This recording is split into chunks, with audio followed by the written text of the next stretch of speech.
Hi everyone, welcome to this podcast. इस podcast पर आप सबका स्वागत करता हूं और मैं विश्वास करता हूं कि आप सब ने इस पिछले हफ्ते में पॉडकास्ट सुनने के बाद प्रभु से आवाज़ सुनने के लिए प्रार्थना की होगी और एक एक्सपेक्टेंसी के साथ उसकी आवाज़ सुनने में आप अपने प्रार्थना के कमरे के अंदर गए होंगे। और मैं ये भी विश्वास करता हूं कि प्रभु ने आपसे बातचीत की होगी। और आज के पॉडकास्ट में पिछले टॉपिक को कंटिन्यू करते हुए मैं कुछ इंपॉर्टेंट क्वेश्चंस आपके सामने रखना चाहता हूं, क्योंकि जब आप पहली बार प्रभु की आवाज सुनेंगे ना, तो कई बार आपके मन में सवाल आएगा, क्या ये प्रभु की आवाज थी या ये मेरे थॉट्स थे? क्या मैं खुद को तो नहीं सुन रहा था कहीं?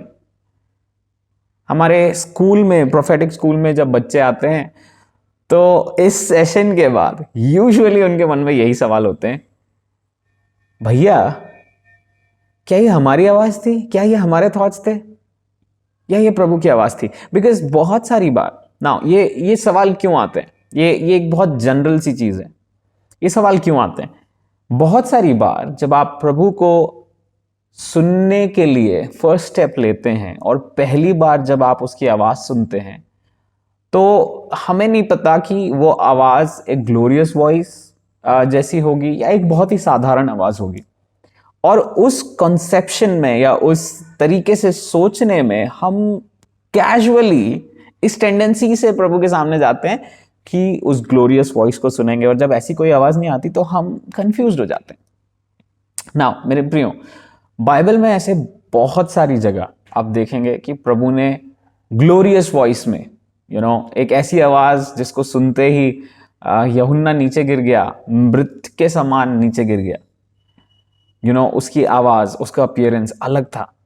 बट ऐसे और भी इंसिडेंसेस हैं बाइबल के अंदर जहां पर प्रभु की आवाज एकदम साधारण आवाज की तरह थी, और उसी में से एक इंसिडेंस में मैं आज आपको लेकर जाना चाहता हूं।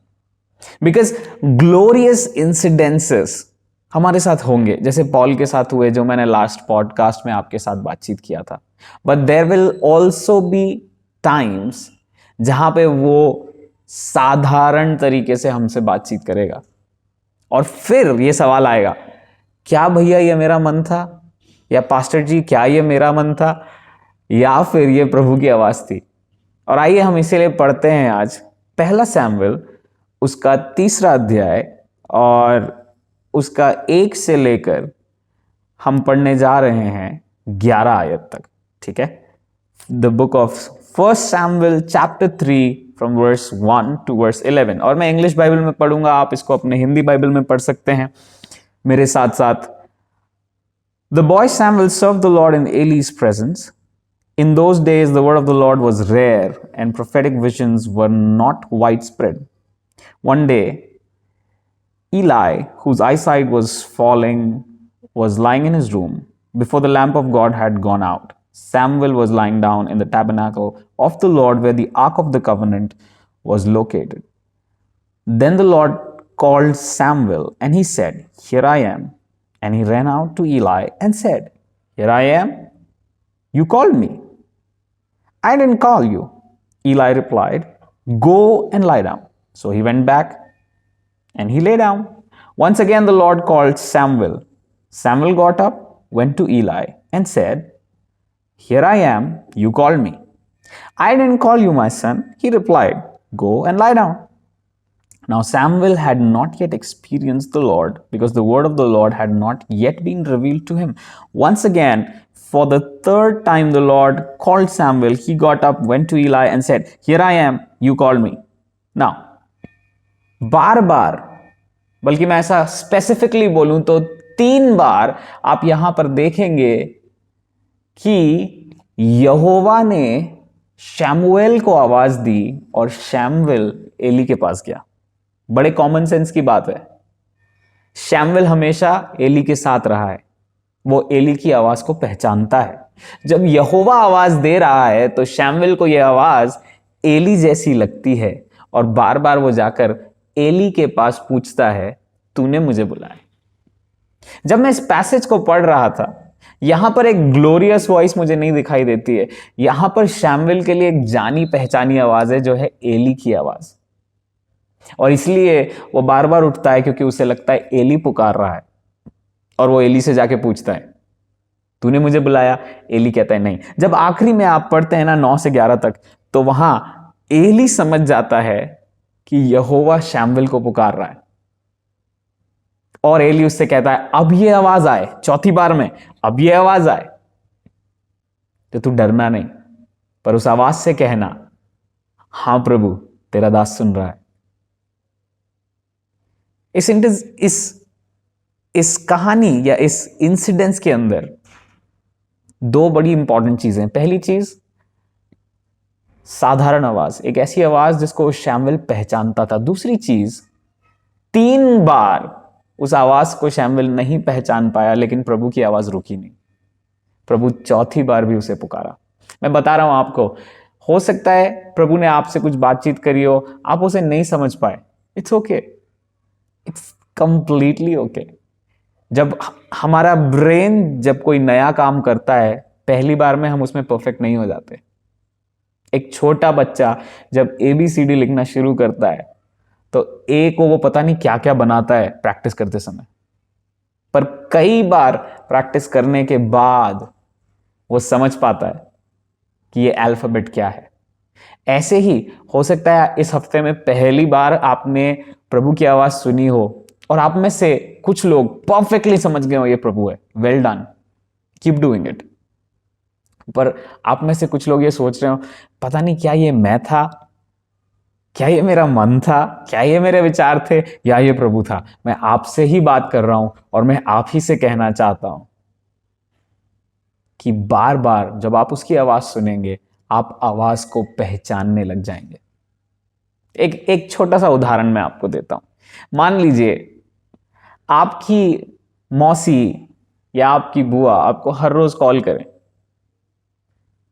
और हर रोज कॉल करने के बाद कुछ 6 महीने बाद वो आपको जब नए नंबर से कॉल करें, तो पता है उसका आउटकम क्या होगा? आप उस आवाज को सुन सुन के इतना पहचान चुके होंगे कि जैसे ही वो आवाज आएगी एक नए नंबर से भी, तो आप बोलेंगे, अरे बुआ, ये नंबर कब आपने ले लिया?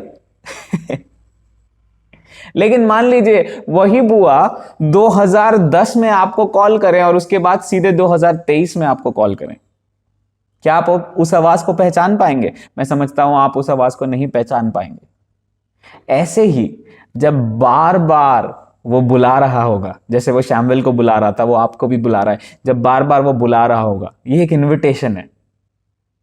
जब वो आपको बुला रहा होगा, जब वो आपको पुकार रहा होगा, जब आप उसको रिस्पॉन्स करेंगे, बार बार आप उसकी आवाज सुनने की कोशिश करेंगे, आप उसकी आवाज को रिकॉग्नाइज करते चले जाएंगे, रिकॉग्नाइज करते चले जाएंगे, रिकॉग्नाइज करते जाएंगे।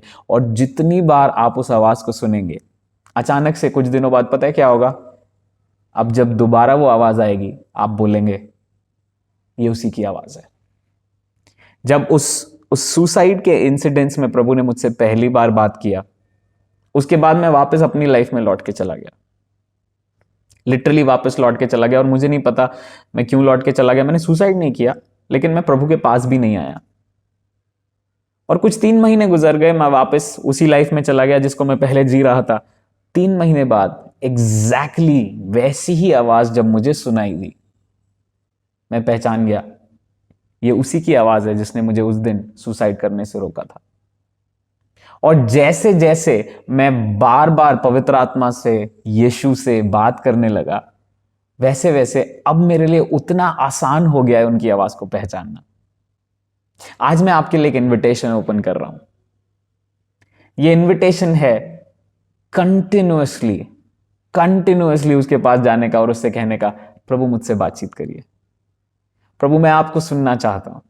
और जितनी बार आप बातचीत करेंगे, मैं विश्वास करता हूं कि आप इस बात को समझ पाएंगे कि वो भी आपसे बातचीत करना चाहता है। और एक दिन आएगा जब आप उसकी आवाज को, जैसे आप अपने मम्मी की आवाज को, पापा की आवाज को, दोस्तों की आवाज को पहचानते हैं, आप उसकी आवाज को भी पहचानने लग जाएंगे। आइए हम प्रार्थना करें। प्रभु, हमारे अंदर एक इच्छा जनरेट करिए जहां हम आपकी आवाज को बार बार सुने।